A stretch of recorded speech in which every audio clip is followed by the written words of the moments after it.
Tweet something that said fire Fauci. Why did you fire Fauci? I retweeted somebody. Unless you've been on an island completely disconnected for the past few months, you've surely heard of this man, Dr. Anthony Fauci. There is something about Fauci and his whole demeanor. He commands the room, and he just kind of is a bit of a straight shooter in the midst of this. Unafraid to deliver a reality check to both officials and Americans. It's anybody's guess what President Trump thinks of him. I like him. Look, he wants to play all sides of the equation. To me, it's not an acceptable answer. I think he's terrific. But Fauci, the director of the National Institutes of Allergy and Infectious Diseases, has impressed millions with his expertise and views as the world battles the coronavirus. Here are 10 things you may not know about him. Number 10, he's a romance novel hero. Author Sally Quinn recently told CNN that she modeled the dashing lead male in her book Happy Endings after Fauci. When you're dealing with a new syndrome like that and you don't really understand it, anyone's hypothesis about what this might be is held in equal respect. Quinn said that she met him at a party and found him to be riveting, charismatic, and exactly what her novel needed. Number 9, death threats have been made against him.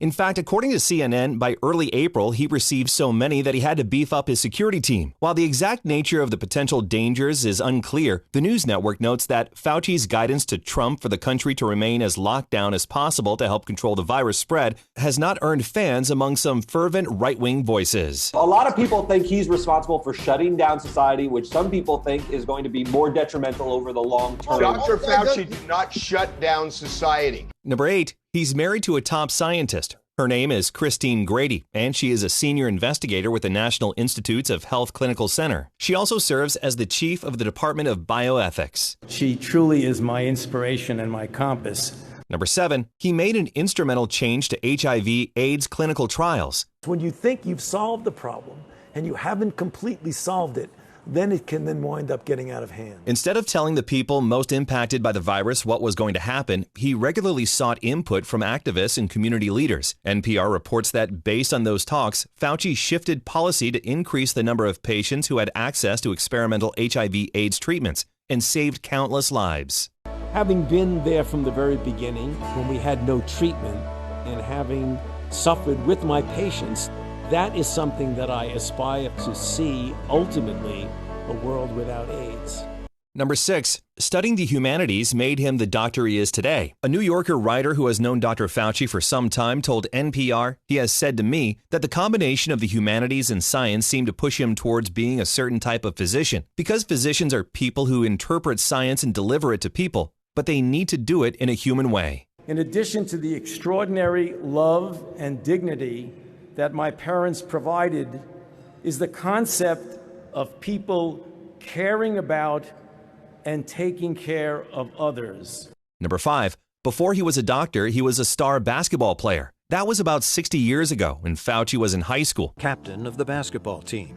No surprise, he was point guard. Number 4, when the coronavirus hit, he barely slept. He told National Geographic, "A couple of months ago, I was foolish and just thought I could get away with almost no sleep. 3 hours a night. I did that for a few weeks and it almost killed me." He's since made sure he gets some quality rest. Number 3, Dr. Fauci is an avid runner. According to the Wall Street Journal, not long ago, he was so committed he added running to his daily schedule. You do 3 miles a day now? I do about 3 miles a day. And you used to do 6 or 7? Or? Yes.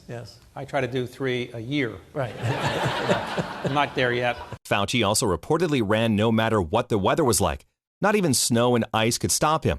As of late, however, he's reportedly had to put his runs on hold, but is still able to squeeze in some power walks few times a week. Number 2, he's become the subject of a number of conspiracy theories. Yahoo News reports those include having created the, quote, fake coronavirus himself. Reasons given include alleged ties to Big Pharma, having a financial stake in the vaccine, and a desire to influence the November election by crashing the economy. Number 1, until the crisis, he'd reportedly never interacted with Donald Trump in the first 3 years of his presidency. Dr. Fauci told CNN's Sanjay Gupta that's because there was no reason to. He also commented, "All of a sudden, now I'm in a situation where I spend like more than an hour every day with him." Anthony, who's become He's become a major television star. I told Tony Fauci, I said, why don't you move to New York, run against AOC, you will win easily. Not everybody's happy with Anthony.